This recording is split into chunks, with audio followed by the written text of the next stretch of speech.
பெங்களூர் தக்காளி, ஊட்டி உருளை, கல்கட்டா புடலை அப்படின்னு சொல்லிக்கிட்டு ஒரு காய்கறி வியாபாரி தெருவில் வந்தான். காய்கறி வாங்க வந்தவருக்கு சந்தேகம் வந்துருச்சு. ஏன்பா ஊட்டி உருளைன்னு சொன்னால் ஓகே, பெங்களூர் தக்காளின்னு சொன்னால் ஓகே, புடலங்காய் என்ன கல்கத்தாவில் ஃபேமஸா அப்படின்னு கேட்டார். ஐயா, நான் சொன்னதை நீங்கள் தப்பாக புரிஞ்சுக்கிட்டீங்க. நான் சொன்னது கல்கத்தா புடலை இல்லை, கல் கட்டாத புடலை. புடலங்காய் பிஞ்சா இருக்கும்போது நீளமாக வளருவதற்காக நுனியில் கல்லை கட்டி விடுவோம். அப்படி கல் கட்டாமலேயே வளர்ந்த பிஞ்சு புடலங்காய் அப்படின்னு சொல்கிறதுக்காக தான் நான் அப்படி சொன்னேன் அப்படின்னு சொன்னான். புடலங்காய் காய்களிலேயே நீளமாக வளரக்கூடிய காய். இந்த புடலங்காயை பற்றி நீட்டி முழக்கி பேசுறதுக்கு ஏகப்பட்ட விஷயங்கள் இருக்கு. நாம தெரிஞ்சுக்கலாமா?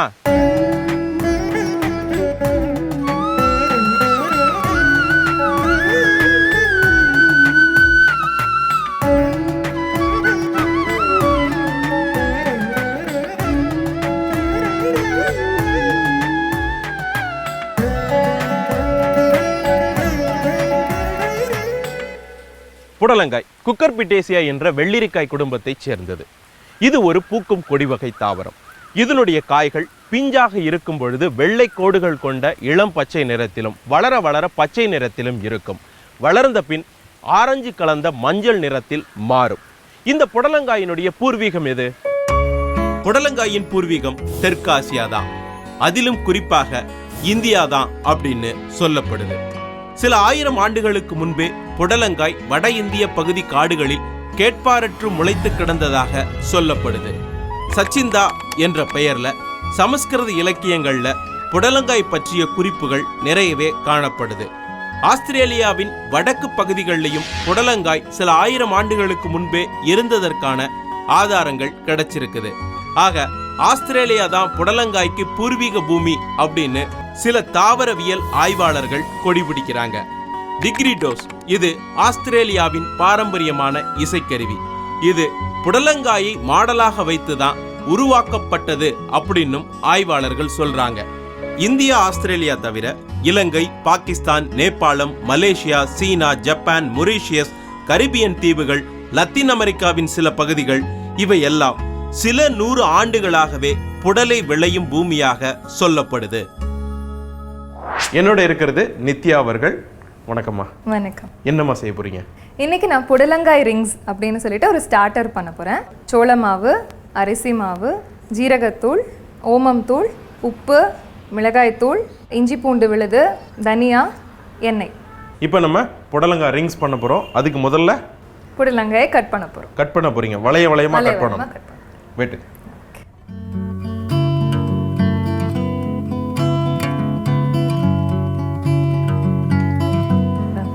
உள்ளே இருக்கிறதையும் இப்போ ரிமூவ் பண்ணிட்டோம்னா நமக்கு வந்து ரிங்ஸ் ரெடி ஆகிடும். ஓகே. ஸோ அது உள்ளே இருக்கிறத ஒரு கத்தி வச்சு நீட்டாக ரிமூவ் பண்ணிடலாம். அந்த விதை இல்லாமல் நம்ம எடுத்துக்கிறோம்.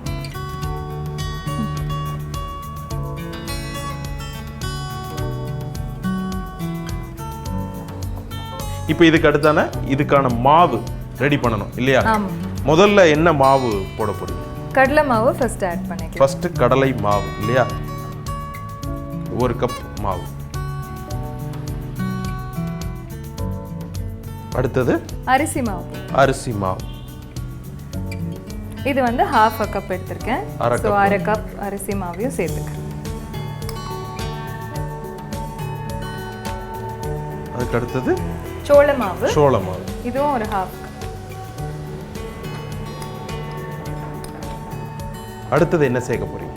இதுல வந்து இஞ்சி பூண்டு விழுது சேர்க்கலாம். இஞ்சி பூண்டு விழுது ஒரு 1 டீஸ்பூன் இஞ்சி பூண்டு விழுது சேர்த்துக்கலாம். அதுக்கப்புறம் தனியா தூள் சேர்த்துக்கலாம். 1 டேபிள் ஸ்பூன் தனியா. அடுத்து ஜீரகத்தூள். இது ஒரு ½ டீஸ்பூன் எடுத்துக்கலாம். அடுத்தது ஓமம். ஓமம் கொஞ்சம் பொடி பண்ணி வச்சிருக்கிறது, அதுவும் ஒரு ½ டீஸ்பூன். ஓகே. அடுத்தது காரத்துக்கு இல்லையா? ஆமா. மிளகாய் தூள் 1 டேபிள் ஸ்பூன் நம்ம காரம் சேர்த்துக்கலாம். ஓகே. கடைசியா உப்பு. உப்பு தேவையான அளவு.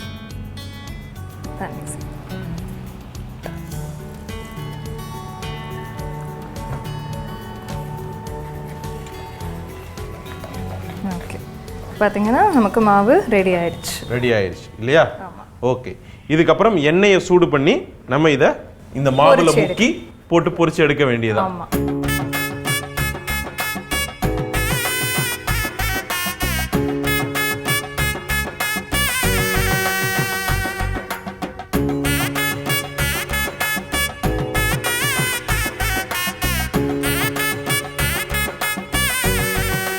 புடலங்காய் ரிங்ஸ் ரெடி. டேஸ்ட் பார்க்குறேன்.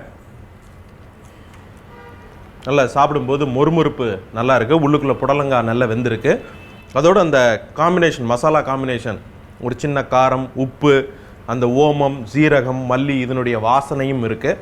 மொத்தத்தில் இந்த புடலங்காய் ரிங்ஸ் பிரமாதம்.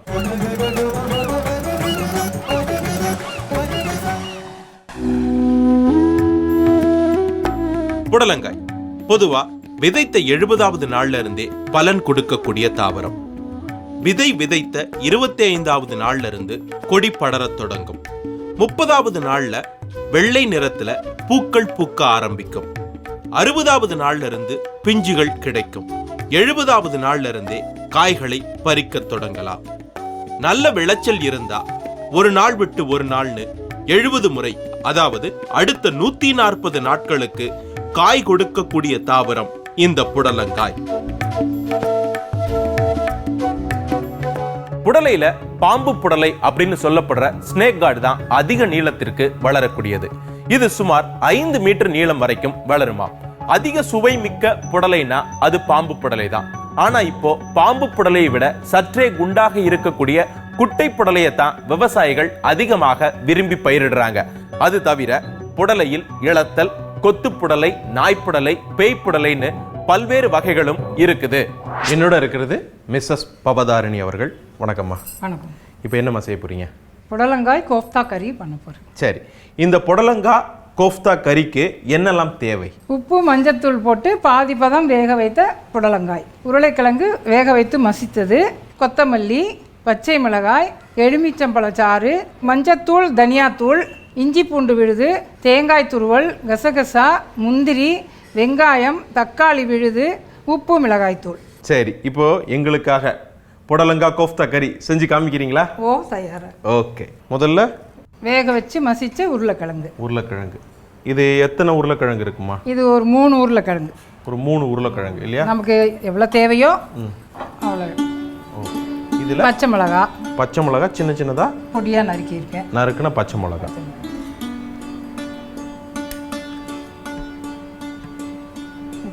கொஞ்சமா உப்பு, எலுமிச்சம்பழச்சாறு, ஒரு அரை பழத்தோட இது போட்டா போதும். ஓகே. ஒரு 1.5 ஸ்பூன். அதுக்கப்புறம் பொடியா நறுக்கி வச்சிருக்கிறேன் கொத்தமல்லி இலை. இது நல்லா மிக்ஸ் பண்ணி எல்லா இடத்துலையும் உப்பு எல்லாம் எலுமிச்சம்பழ சாறு சேர்ற எல்லா கலந்து மாதிரி பிசைஞ்சுக்கணும். ஓகே.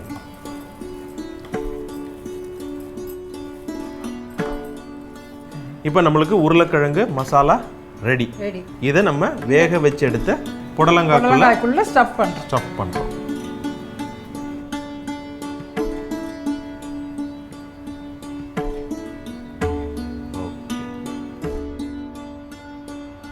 உருளைக்கிழங்கு மசாலாவை ஸ்டஃப் பண்ணியாச்சு. இப்போ அடுத்தது நம்ம கிரேவி பண்ணணும்.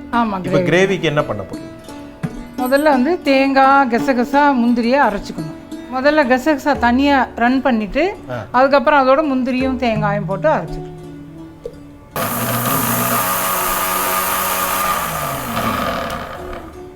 முதல்ல கசகசா மட்டும் பொடி பண்ணிக்கிட்டோம். ஆமாம். இப்போ அதோட முந்திரியும் தேங்காயும் போட்டு தேங்காய்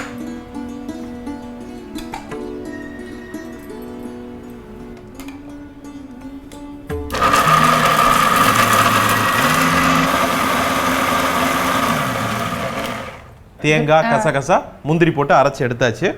இப்போ கிரேவி செய்யணும். ஆமாம். இப்போ கிரேவி பண்ண போகிறோம் இல்லையா? ஆமாம். முதல்ல ஆயில்,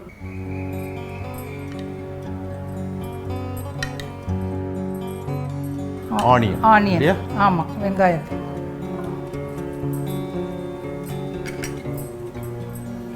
ஒரு 2 பெரிய வெங்காயம் பொடிசா நறுக்கி நம்ம அந்த ஆயிலில் லேசாக வதக்கிக்கிறோம். இதுலேயே நம்ம இஞ்சி பூண்டு விழுதையும் சேர்த்துடலாம். ஓகே. இதோட இஞ்சி பூண்டு விழுது ஒரு 1 ஸ்பூன் அளவுக்கு நம்ம சேர்த்துக்கிறோம்.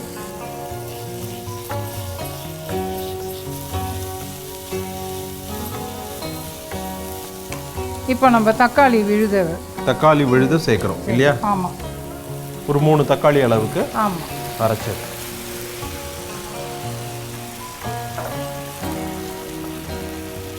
இதுவும் நல்லா பச்சை வாசனை போகணும். ஒரு 5 நிமிஷம் கொதிக்க விடணும். ஸ்னேக் காட் இது புடலங்காய்க்கான ஆங்கில வார்த்தை. பாம்பை போல நீளமான தோற்றத்துல இருக்கிறதால ஐரோப்பியர்கள் இதை பாம்புக்காய் அப்படின்னே அழைக்க ஆரம்பிச்சாங்க. சரி, புடலங்காய் என்ற தமிழ் சொல் எப்படி வந்தது? நீளமான புடலங்காயினுடைய மைய பகுதியில வெற்றிடம் இருக்கும். புடலங்காய 2ஆக வெட்டுறப்போ மைய பகுதியில இந்த வெற்றிடத்தை பார்க்க முடியும். தமிழ்ல புழை என்றால் ஓட்டை என்பது பொருள். புழை உடைய காய், அதாவது புழல் கொண்ட காய் புழலங்காய் என்றுதான் ஆரம்பத்துல அழைக்கப்பட்டிருக்கணும். இதுல ழகரம் பேச்சு வழக்குல தகரமாக தெரிஞ்சு புடலங்காய் அப்படின்னு மாறி இருக்கு. சோத்தனி, புடோல், புடலை, புடவல் இதெல்லாம் இன்றைக்கும் உபயோகத்தில் இருக்கக்கூடிய புடலங்காயின் வேறு பெயர்கள். இப்போ நம்ம உப்பு காரம் சேர்க்க போறோம். உப்பு உப்பு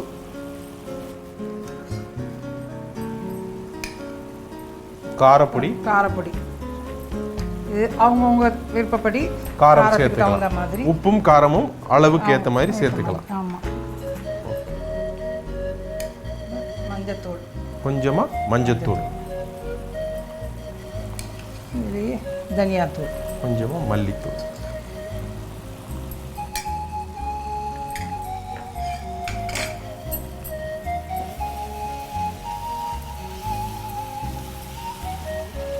இது நல்லா கொதிச்சிருச்சு. இப்போ இது அரைச்ச விழுது நம்ம சேர்த்து, தேங்காய் முந்திரி கசகசா அரைச்ச விழுது. கொஞ்சம் தண்ணி விட்டுக்கலாம்.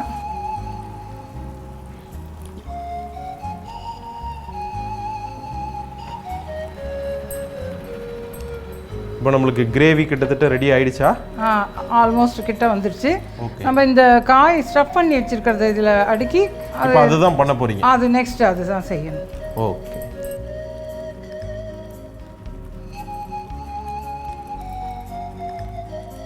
இது எவ்வளவு நேரம் இருக்கணும்? ஒரு 5 நிமிஷம். ஓகே.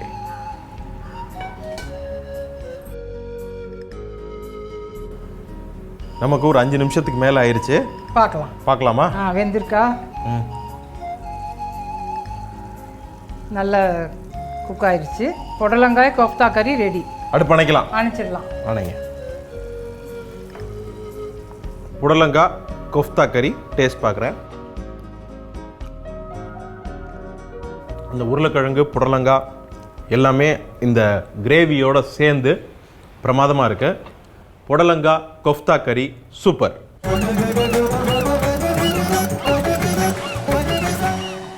போகம் விளையும் பொருந்தி வளருமையாம் ஆகமதிர் பித்தம் மணுக்குங்கான் மேக புடலங் கவியழகப் பாவாய் கேனாளும் புடலங்காய்க்குள்ள புகழ். இது அகத்தியர் குணவாகடத்தின் புடலங்காயின் மருத்துவ குணங்களை சொல்லும் பாடல். புடலங்காய் மாதிரி ஒல்லியா இருக்கிறவங்க அடிக்கடி புடலங்காயை உணவுல சேர்த்துக்கிட்டாங்கன்னா மெலிவாக இருக்கக்கூடிய தேகம் வலுவானதாக மாறுமாம். புடலங்காய்க்கு பசியை தூண்டும், அஜீரண கோளாறை போக்கும், குடல் புண் வயிற்று புண்ணை நீக்கக்கூடிய சக்தி இருக்குதாம். நரம்புகளுக்கு புத்துணர்வை கொடுத்து ஞாபக சக்தியை அதிகரிக்கவும் கருப்பை கோளாறுகளை நீக்கவும் செய்யக்கூடிய சக்தியும் இந்த புடலங்காயில இருக்காம். இதுல நார்ச்சத்தும் நீர்ச்சத்தும் இருக்கிறதுனால மலச்சிக்கலை போக்குது. அதோட உடல்ல இருக்கக்கூடிய தேவையற்ற உப்பு நீரையும் இந்த புடலங்காய் வெளியேற்றுது. என்னோட இருக்கிறது மிஸ்ஸஸ் அனுராதா அவர்கள். வணக்கம். வணக்கங்க. இன்னைக்கு என்ன செய்ய போறீங்க? இன்னைக்கு நம்ம புடலங்காய் பாயாசம் செய்ய போறோம். புடலங்காய் பாயாசத்துக்கு என்னெல்லாம் தேவை? புடலங்காவை சின்னதாக நறுக்கி வேக வச்சுக்கணும். தேங்காய், கசகசா, முந்திரி இதை வந்து பேஸ்ட் ஆக்கி வச்சுக்கணும். வெல்லத்தை வந்து கொஞ்சம் தண்ணி ஊற்றி கரைச்சிக்கணும். ஏலக்காய் தூவி கொஞ்சோண்டு பால், கடைசியாக இறக்கிறதுக்கு முன்னாடி கொஞ்சம் பால் ஊற்றினோன்னா ரெடி. காய்ச்சின பால். சரி, நம்ம இப்போ அதை தான் செய்ய போகிறோம். ஓகே, செய்யலாமா? செய்யலாம். முதல்ல கொஞ்சம் வெல்லத்தை தண்ணி ஊற்றி கரைச்சிக்கலாம். ஓகே. இது எவ்வளவு அளவு எடுத்திருக்கீங்க? 1 கப் வெல்லம். எவ்வளவு புடலங்காய்க்கு அது 1 கப் வெல்லம்? ஒரு 1/4 கிலோ புடலங்காய்க்கு 1 கப் வெல்லம். ஓகே. இப்படி நம்ம கரைச்சி எடுத்துக்கிறது அப்படிங்கிறது வந்து இந்த கல்லு தூசெல்லாம் இல்லாம வடிகட்டி எடுத்துருவோம். இது லேசா கரைஞ்சி வந்தாலே போதும் நமக்கு, இல்லையா? பாகு ஆகணும்னு அவசியம் இல்லை, கரைஞ்சி வந்தாலே போதும். இப்போ பார்த்தா வெல்லம் நல்லா கரைஞ்சிருச்சு. இன்னும் கொஞ்சம் விட்டால் பாகு பிடிச்சிடும். நமக்கு பாகு தேவையில்லைங்கிறதுனால நான் அடுப்பை அணைச்சிடுறேன். ஓகே, இந்த ஸ்டேஜ்லேயே நம்ம வடிகட்டி எடுத்துக்கலாம்.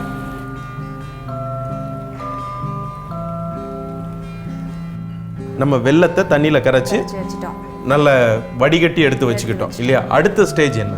அடுத்து இப்போ நம்ம பாயசத்தை பண்ணிடலாம்.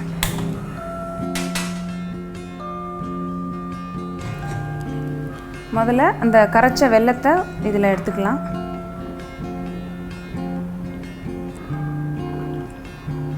ஒரு கொதி வந்ததும் நம்ம பொடலங்காயை, நறுக்கிய பொடலங்காயை இதில் போட்டுடலாம்.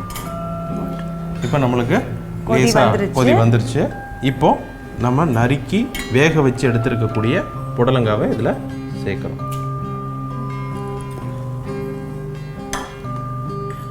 இது எவ்வளோ நேரம் இப்படியே இருக்கணும்? இது ஒரு கொதி வந்தால் போதும். அதுக்கப்புறம் நம்ம அரைச்சி வச்ச பேஸ்ட்டு இதில் ஆட் பண்ணலாம். ஓகே, இப்போ கொதி வந்துருச்சு. ஓகே, நம்ம அரைச்ச பேஸ்ட்டை அதில் இப்போ எடுத்துக்கலாம்.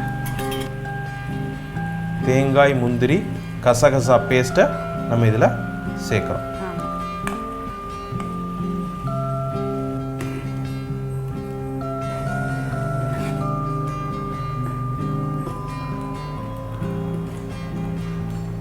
இந்த ஸ்டேஜில் நம்ம வந்து பால் சேர்க்கலாமா? சிம் பண்ணிட்டு பால் சேர்க்கலாம்.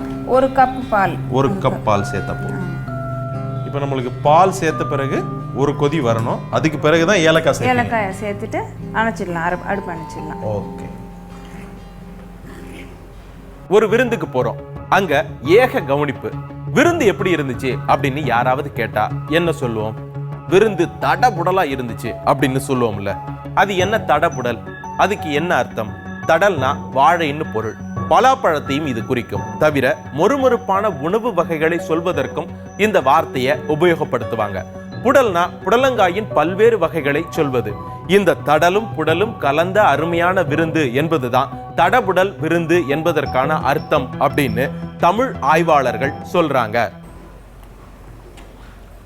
இப்போ நல்லா கொதிச்சிருச்சு. ஓகே, நம்ம ஏலக்காயை சேர்த்துட்டு அடுப்பு அணைச்சிடலாம். ஏலக்காய் பொடி பண்ணது இல்லையா? பொடி பண்ண ஏலக்காய்.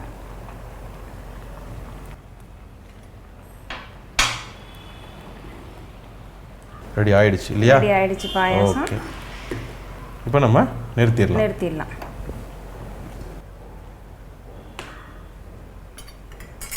புடலங்காய் பாயாசம் ரெடி. சுட சுட இருக்கு.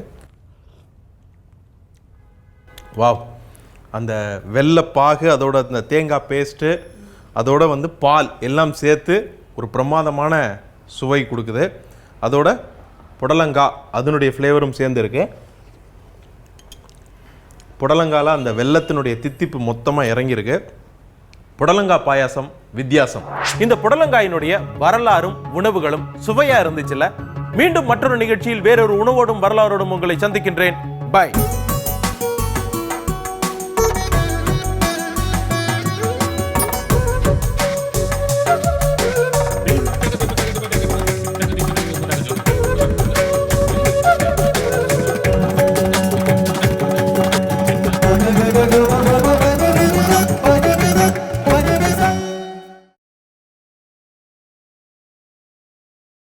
One